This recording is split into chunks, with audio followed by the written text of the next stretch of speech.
This episode of Ham Talk Live is brought to you by Tower Electronics. For connectors, cables, and more, call 920-435-2973 or visit pl-259.com. And by ICOM. Heard it, worked it, logged it. Visit www.icomamerica.com/amateur for more information about ICOM radios.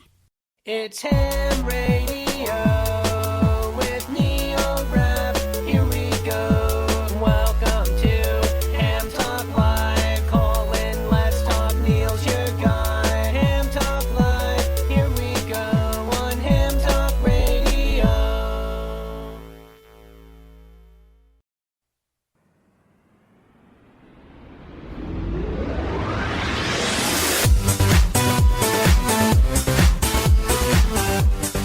Hey, good evening, everyone. It's time for Ham Talk Live, episode number 296.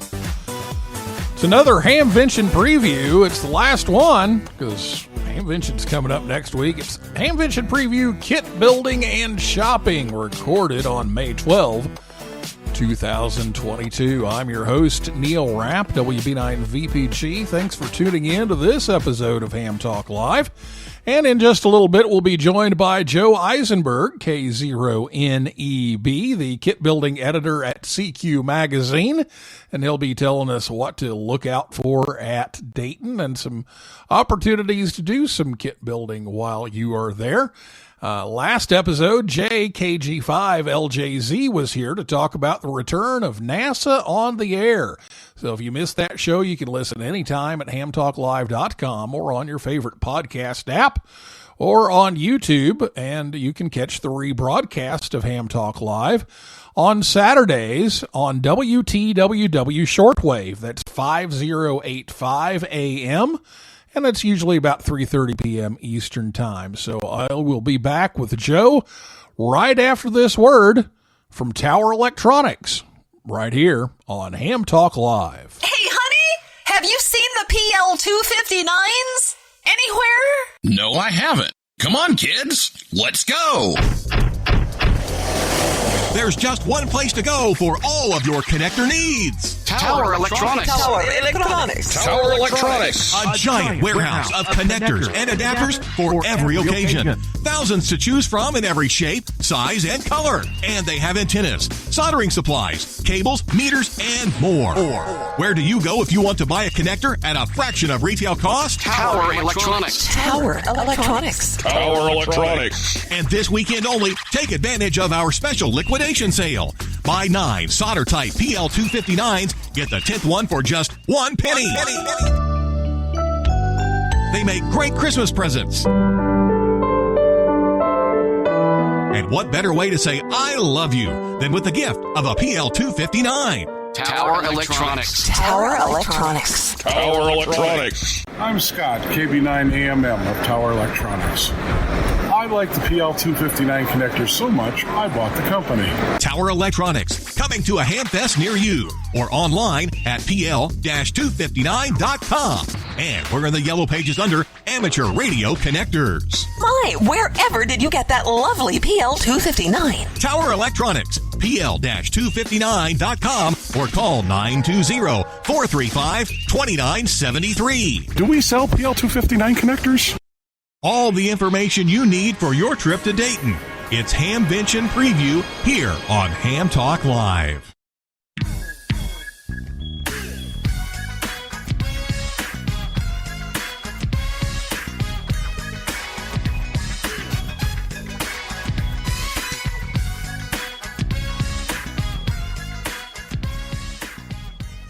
Welcome back to Ham Talk Live. Tonight, Joe Eisenberg, K0NEB, joins us on the Orlando Amateur Radio Club and Hamcation Zoom line. Joe is from Lincoln, Nebraska, and is well known for his kit building expertise. Joe is also well known for his picture shows of Hamvention. So if you've been following the Facebook group, the Dayton Hamvention Fanatics, they do these countdowns of all those picture shows. So those are pretty cool.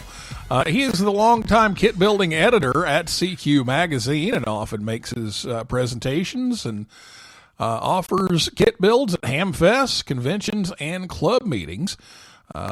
Joe is also known at Dayton, at least, for his famous Dr. Seuss hat. So if you're at Dayton, make sure you are watching for the guy in the Dr. Seuss hat.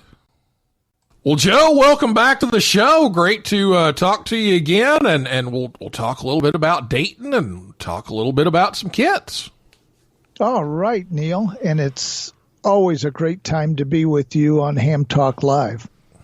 Well, I appreciate your time tonight, because people that weren't listening before don't know this, but we just spent, I don't know, what, an hour?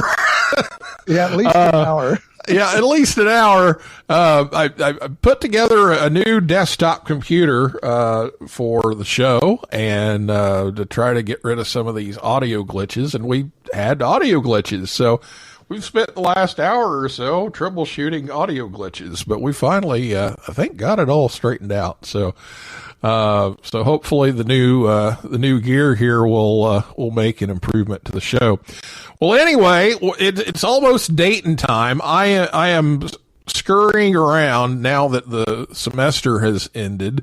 I am scurrying around trying to make all of my preparations for the booth space that Yoda is doing, and we're doing a collaboration with HamSci on some booth talks. So we're trying to get all that stuff ready to go. And so, you know, as Hamvention comes closer, we got to get prepared.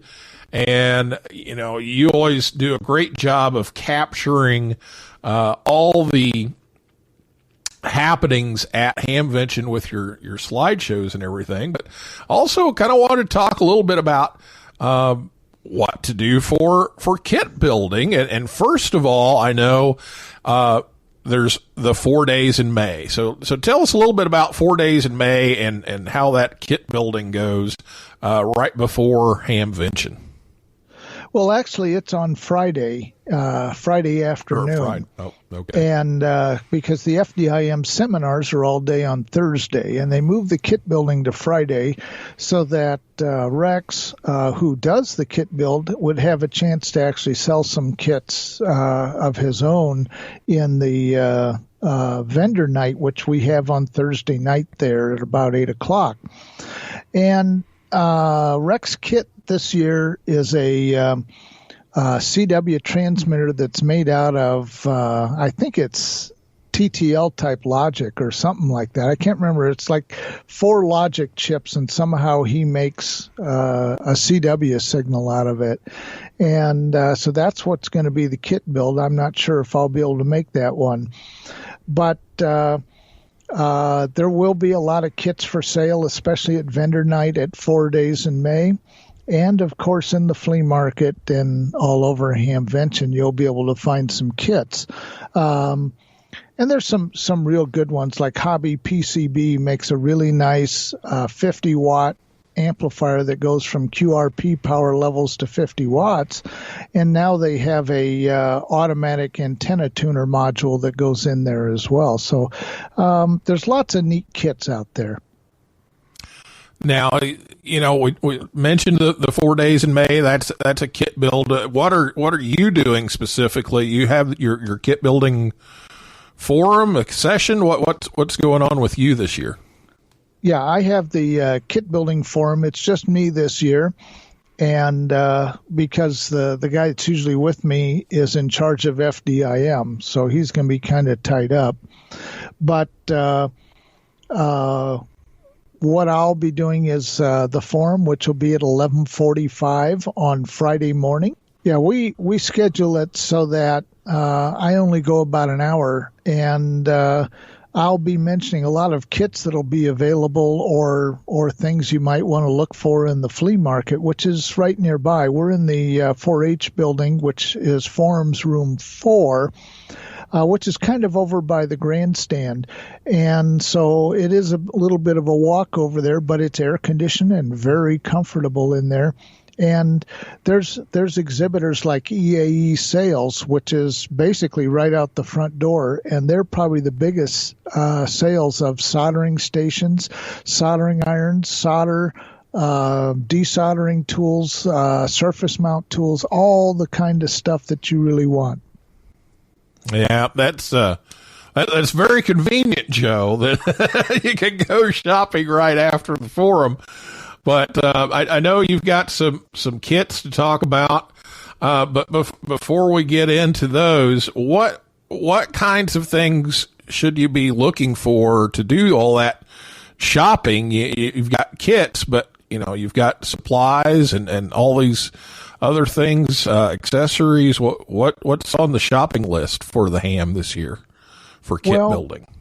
Well, if you're a beginner or an experienced kit builder, you're going to want to look like at EAE sales and a few other places for a good soldering station. And you want one that has digital temperature control if you can get that, because that way you can more precisely set the temperature. Now, there are some good analog ones. There's some Wellers, and there is the Edson Loaner, which is what I have, and it is analog, but it's very precise about it. You want a temperature controlled, not just variable heat, but temperature controlled soldering station, and you want to get yourself some 6337 solder, rosin core. No clean is the best. And there's all sorts of other things like wire cutters and strippers, some really good quality flush cutters, and you're not going to spend more than $6 to $8 for a pair of flush cutters, and some needle nose pliers, screwdrivers, and things like that that you're going to want to have when you're building a kit.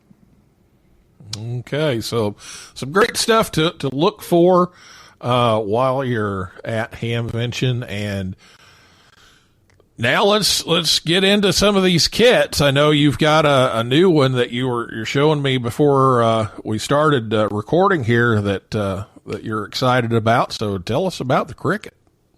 Okay, the Cricket is the fourth in a series that the four-state QRP group has come out with.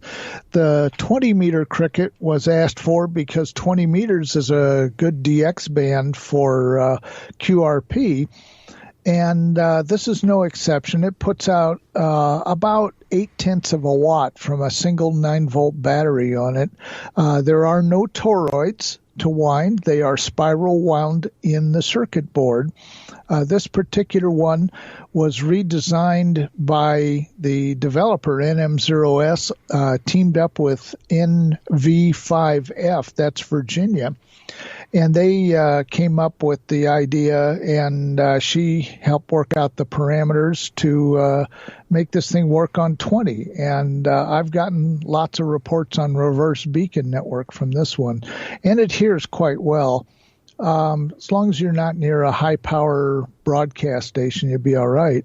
And the straight key is part of the kit. It goes right on the main circuit board. And all in all, a real fun little kit to play with. The lower band ones, which are on 30, 40, and 80 meters, put out about a solid watt. So the efficiency isn't quite as much on 20, but 0.8 watts is plenty of signal when you're talking about QRP. And it comes with material to make a socket, so you can interchange crystals and put them on different frequencies within the CW part of 20 meters. There's another kit that is coming out, and by the way, the designer of that kit is also NM0S, David Kripe. And he is the chairman of FDIM this year, and this is a dummy load kit, which is good for working with kits like the Cricket when you're first testing it out. The unique thing about this kit is that it's all surface mount resistors, and then there's 4 LEDs, which are conventional, and then a conventional diode and a disk capacitor and a BNC connector. Now, before you get upset about surface mount parts. And by the way, this is a dummy load, and it shows how much power. The first LED that lights up says a half a watt. Then there's a 1 watt, 2 watt, and 5 watt LED to give you a rough idea how much power you're putting out from that little QRP kit. A lot of people get really nervous when they see that it's got surface mount parts, but these chip resistors are bigger than 1/8 watt regular through-hole resistors. So they're plenty big and actually relatively easy to install. Now, when I did this one, I did it to document 2 different methods of doing surface mount. And so the 5 resistors across the front by the diodes, I did by putting a tiny dab of solder on one of the 2 pads on each one. And then I took a tweezers and I brought that resistor right up to that one soldered pad and just heat it up slightly, use the tweezers to make it nice and neat and straight, and then let the soldering iron off, let it cool. And now you have one side soldered, and then I solder the other side. And then I can go back to the first pad in case there's too much or too little solder, and I can clean that up. The other 10 I did all at once with the heat and solder paste method, where you squirt a syringe of solder paste onto the pads, and it looks awful when you do it. I mean, it looks pretty sloppy, and you think, well, this is not going to work, but it does. And so the magic happens when you put a heat tool. And what you're going to use, it's not the same thing as a paint stripper gun, because that'll blow the surface mount parts into the next county. But these parts are actually pretty big, so they don't seem to want to move as much. And the paste does help kind of keep them relatively straight, but you're never, ever going to get them exactly straight when you lay them down with the tweezers. And they're not hard to do, so working with the tweezers is no more difficult than working with the needle nose or anything else that we do with kit building. And so you have the solder paste squirted on and kind of near each of these pads, and you say, well, that's just too much. The paste is sloppy and all over the place. And I'm writing about that in an upcoming issue of CQ. And what I do is I take this heat tool that's used for melting like wax ink and stuff for scrapbooking, and you can get those at Michael's or Hobby Lobby. And it costs about $20 for the tool. And so you heat it up. And the very first thing that happens is this gray paste gets glossy. And then after a while, it'll start bubbling up, and suddenly that glossy appearance kind of disappears, and it gets silvery, and it looks like solder. But yet it spreads out, and you think, oh, it's going to make a mess. And then after a while, it contracts, and it gels right to that pad, and the magic happens. And that magic is when it contracts on both sides, and that surface mount part, these resistors, will suddenly straighten themselves out. And that's because of the surface tension of the solder and flux mix. And then you'll see it all nice and shiny, and you just work the heat tool down the row of these resistors. And because the adjacent ones are starting to get heated up from where you're working, it goes pretty quick after a while. And then when you finally got the last one, you simply lift the tool away, and you'll see, yeah, there's flux kind of all over, but the solder looks real nice. And the little chip resistors are nice and straight all by themselves. And then what I do is I take some 91% alcohol. You get the bottles like at Walmart for a couple of bucks, and a shop cloth or something, and I put the alcohol on it, and then I wipe it clean, and that lifts up all the flux from this, from the solder paste. And then you have all of the surface mount parts done. Once they're done, I put in the 4 LEDs, and they all go the same direction. Then I put in the diode, the capacitor, and then last but not least, the BNC connector. Now you have a 50 ohm dummy load. And you can check it by taking a ohm meter from the center to the outside of the BNC, and it comes out exactly 51 ohms. So that's how you put one of these things together. And for me, of course, I'm a little more experienced. It took me more time to photograph it under different stages than it did to assemble it. But it's really an easy kit, and it's probably the best introduction to surface mount that you could have, because these are the largest surface mount parts they make. And They go together real nicely, and it's easy to do. You can use any of the methods, just the dab the solder and stick it to it kind of a thing, and then solder the other pad method. That works fine and looks just as nice and neat. So that's that kit. There are other kits coming down the pike for 4 states, and we'll be making announcements on those as they come available. The other kit that I put together this year, one of them is, in fact, one that's in progress right now, I'm not done with, is the SW40 Plus. And this is from Midway Electronics. And he is reproducing the kits from K1 SWL, Small Wonder Labs. And when Small Wonder Labs quit making the Rockmites and the SW series kits, the Rockmites went to Rex W1REX, and the SW series kits went to Midway Electronics. And so I'm putting it together, and he kind of hews faithfully to the original circuit and only made minor changes to accommodate parts that are not available anymore. And so I'm about halfway done with that kit, and so I've written about that in the magazine, and I'll be finishing that one up shortly.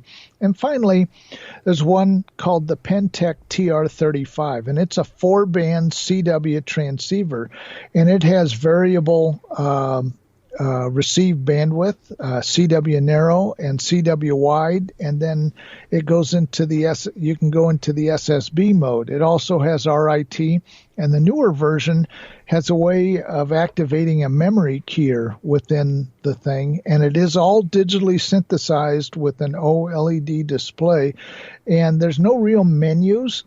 It's all knobs and switches. It's got a volume control, RF gain control, TX power output, and a keyer speed control, mode switch. It's got a dial lock. You can change the steps by pushing down on the tuning knob. It is an encoder type synthesizer. And I activated this doing my first SOTA expedition, and that was in conjunction with the 4-state QRP annual convention in Branson, Missouri in early April. So we'll go into that a little bit more if you're interested. And it was quite an adventure. I now have a great appreciation for what the people do when they activate these mountains. Oh, I imagine. Yeah, we'll definitely talk about that and some more kits. And I like the solder magic thing. You know, every radio is just a big magic box, right? So that puts the magic in the kit. Yeah, especially when you're just heating up a paste and it solders it for you. It's just wonderful. Yeah. Oh, that's cool. All right. Well, we'll talk about the soda bit, and we'll talk about some more kits when we come back with Joe right after this word from ICOM America, right here on Ham Talk Live.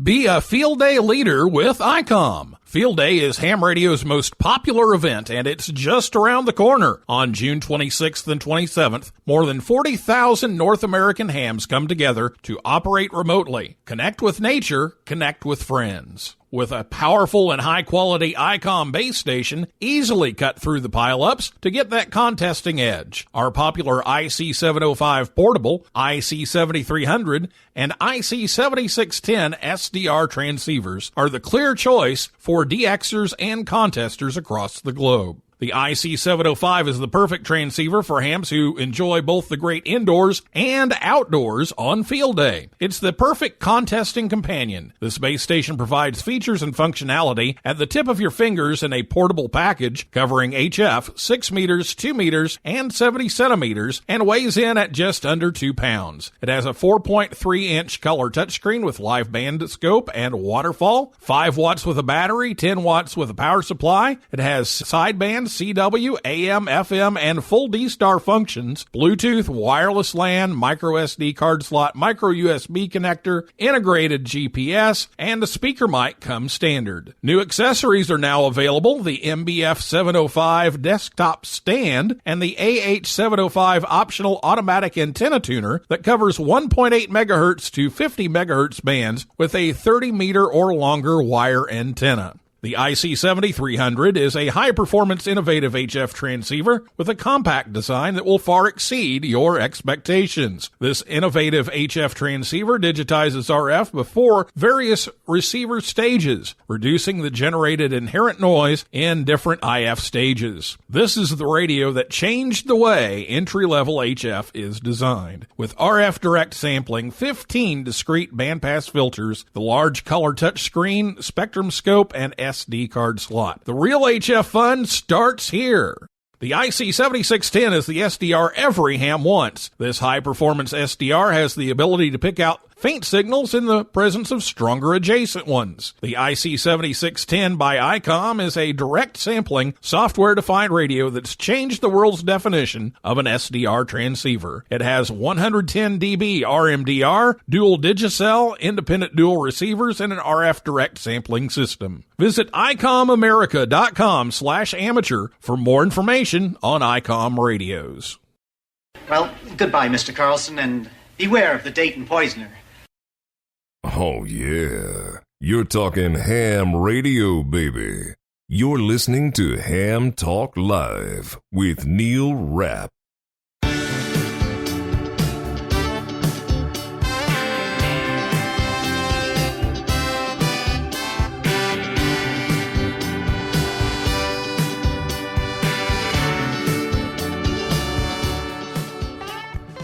Welcome back to Ham Talk Live. Be sure to check us out on Facebook, Twitter, and Instagram. And we'll get back to Joe here in just a little bit. But do want to announce that Ham Talk Live will be live next Thursday night, which is May 19th. And we will have the Hamvention weather forecast, a traffic report, an interview with some of the Dayton Hamvention folks, and that will be live on Thursday night, live from Dayton, Ohio.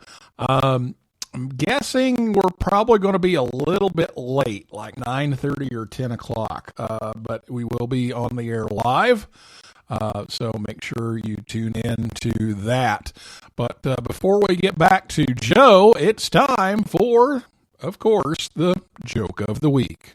Now it's time for the Ham Talk Live Ham Radio Joke of the Week, a part of the show where Rick tells us a ham radio joke. The Ham Talk Live Ham Radio Joke of the Week is brought to you by QRM Labs. Now, here's Rick Garrett in 9 GSU with today's Ham Talk Live Joke of the Week.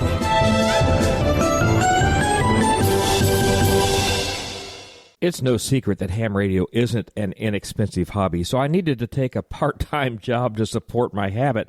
And they had an opening. I took a job as a security guard at the cell phone store. I am literally guardian of the galaxy. This has been the Ham Talk Live Ham Radio Joke of the Week with Rick Garrett in 9 GSU. Tune in again next week for another joke from Rick. Joe Eisenberg, K0NEB, the kit building editor from CQ Magazine and contributor to Ham Nation, by the way, is with us again tonight to talk about some kit building stuff. And you were just mentioning, your first soda activation at the 4 Days in May convention out in Branson, Missouri. So talk a little bit about your experience with the summits on the air. Well, actually, it was OzarkCon from the 4-state QRP group. And I went along with Gary, W0MNA, and his wife, Martha, W0ERI, and they are working on their Mountain Goat Award, and that is for activating so many summits, and they get different points for difficulty and things like that. We did 2 summits. One was in Arkansas, and it was kind of near Bentonville, about 10 miles from there, and it overlooked Beaver Lake. And it was a tough climb. You just drive up and pull into a parking lot and string your wires in the trees. And it had just a tremendous view of the lake. And they were using a Yaesu 897. And so you don't have to go QRP on these things, but you'll see in a minute why it helps. They were running only about 50 watts, and they were using a Bioenno battery pack. And they were on sideband. It wasn't, all on CW. And he and his wife made several contacts, and then they handed it to me, and I made several contacts. So people got credit again for working somebody else on the same peak. And it's just a quick hello, gotcha kind of a thing. Even the signal report is not really necessary, but we do take that. And we publish out our peak number, which tells them where the summit is, both on the air as well as on a Soda Watch kind of a spotting network. And so people are watching that spotting network to see when the activator says, hey, I'm here. And so they did that, and then they handed it over to me, and I made several contacts, including, I think, as far away as France from the mountain. And then they decided to treat me to the exact opposite of the easy one. And we went to Pilot Knob Mountain in Missouri, which is kind of southwest of Branson and mostly west. And it's about a quarter of a mile hike up. And so you park your car basically on the shoulder of the road off on a dirt path, and then you walk up. And it is publicly accessible. The closest restroom is the porta pot at the street, and there's a sign saying that this is a conservation area, and you can go up.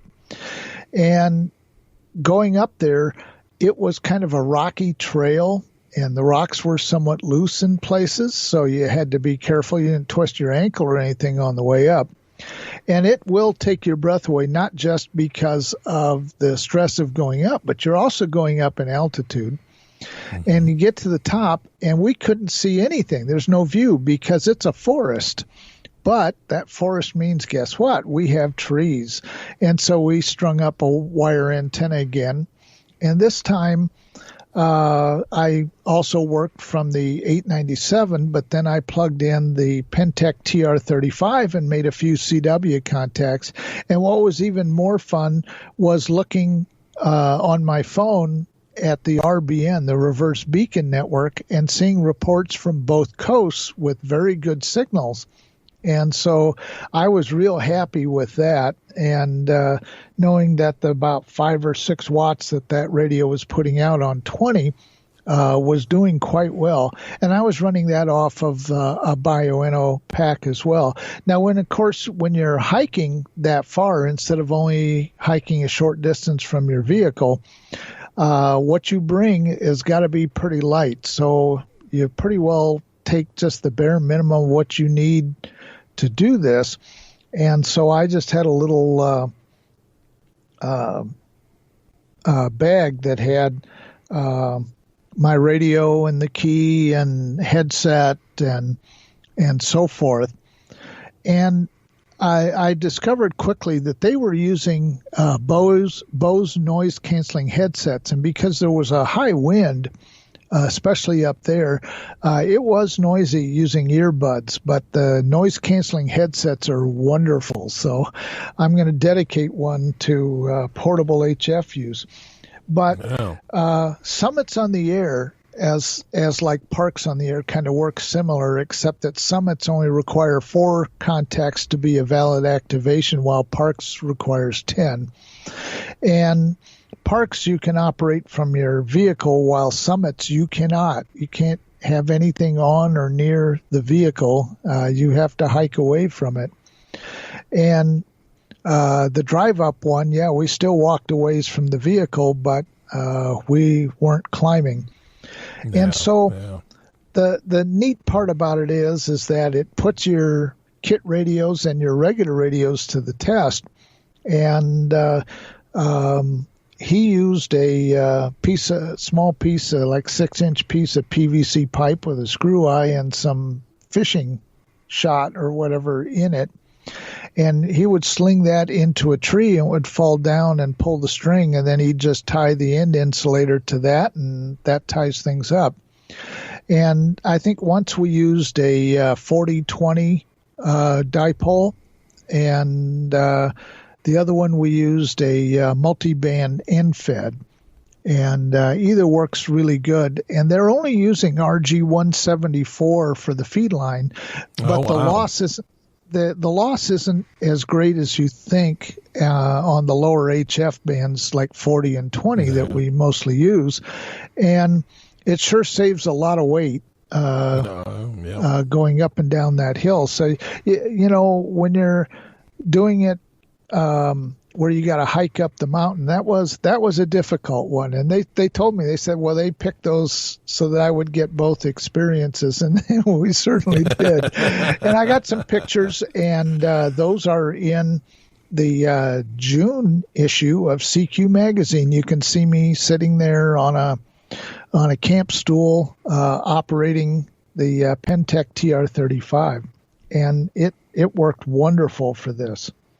So I hope to do that again at some point. The closest summit to me is about 400 miles from where I live, because I'm in southeastern Nebraska where it's pretty well flat. The people in Colorado, they do the 14K mountains and things like that, and other states have a lot of them. We do not in Nebraska, so I have to take advantage of times when I'm in those kind of areas to do that.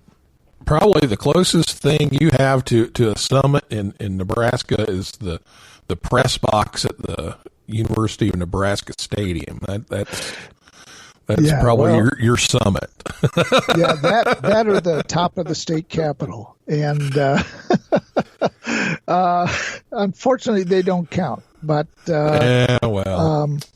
but it's very interesting, and you learn a lot. Like, you can get dehydrated real easily up there, and you got to just be prepared to do some hiking and lighten up your load, but make sure you have spares of certain things so that when you make your way all the way up there, that if something fails, you can still find a way to get back on the air and make it all worthwhile. And the chasers are out there. They're looking for those activators.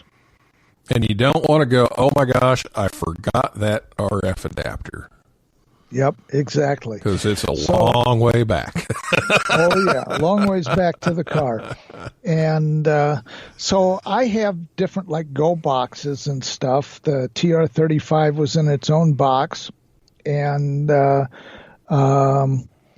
I have earbuds, and I have the power cord adapters, and I have antenna adapters and things like that. So whatever they throw at me, I can plug into, and away I go. But soda is a challenge, especially the ones that you got to hike up. The drive-ups are pretty pleasant. Some are drive and hike, where you drive up and then you got to hike up 100 yards or something. But it does vary. Each one is different. And it's just a lot of fun to use the Soda Watch app, which you can get for Android or iOS, or go to the Soda Watch webpage. And you can see when people activate, and then you get on there and work them. Make sure you log them, and everybody gets credit, because the activators get credit for how many they make and where they're at and so forth, as does the chasers that are sitting there waiting to catch soda operators, and it's just a lot of fun. Well, sounds like you had had a great time there and got to try out something new. So that's always cool.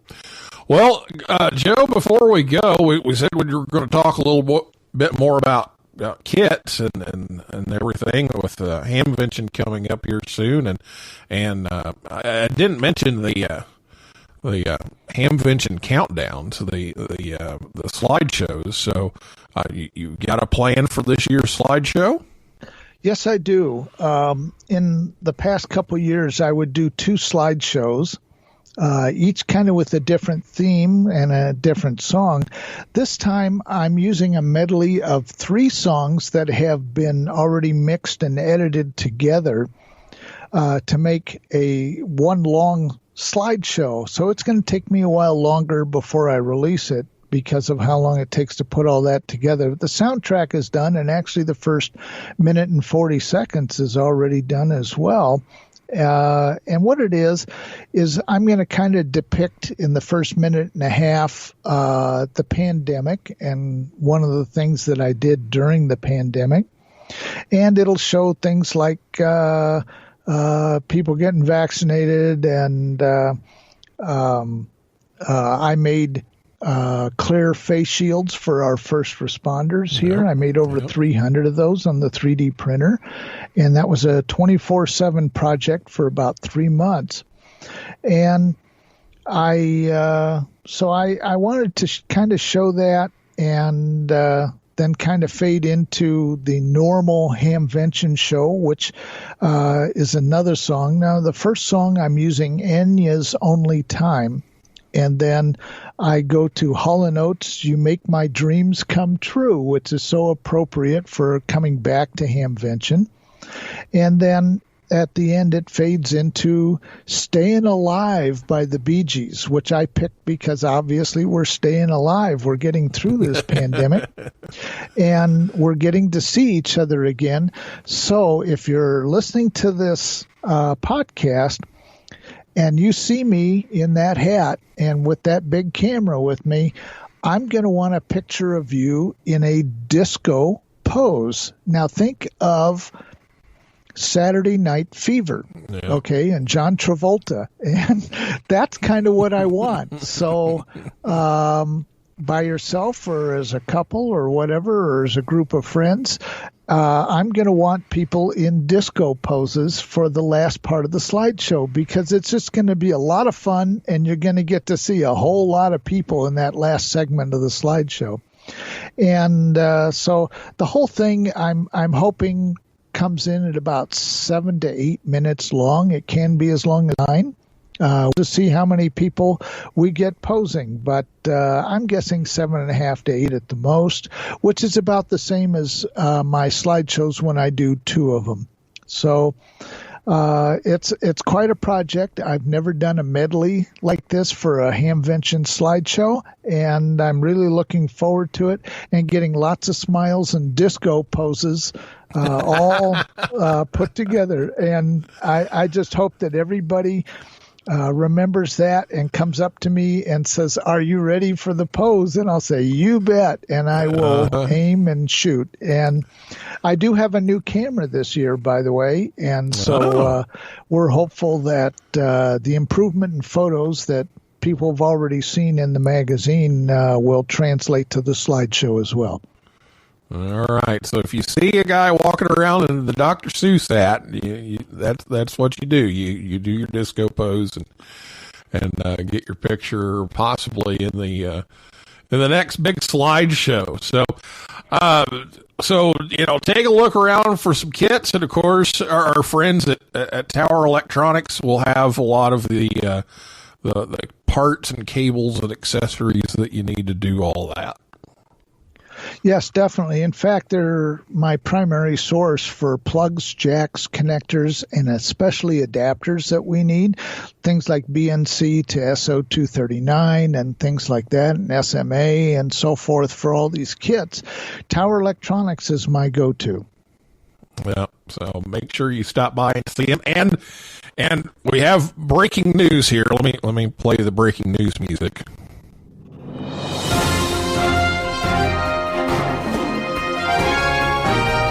because I just found out today for sure that Hammy, the Ham Talk Live mascot, will be present at Hamvention this year. So you can get your picture taken with Hammy.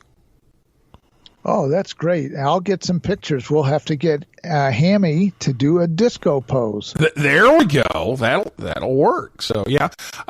Sounds like it's going to be around noon on Friday and Saturday. So you can look for the big pink pig walking around in the Ham Talk Live shirt and get your picture taken with Hammy and say hello. And we're going to give away some T-shirts and some stuff. So just got that verified this afternoon. So there we go. Hammy will be there too. So you've got your kits, you've got your kit building workshop, you've got Joe taking disco pictures, and what more could you ask for? Well, I'll tell you what, the theme is the reunion. And when I thought of staying alive, I also thought of my 50th high school reunion is coming up. And a lot of people tell me their high school reunions, what do?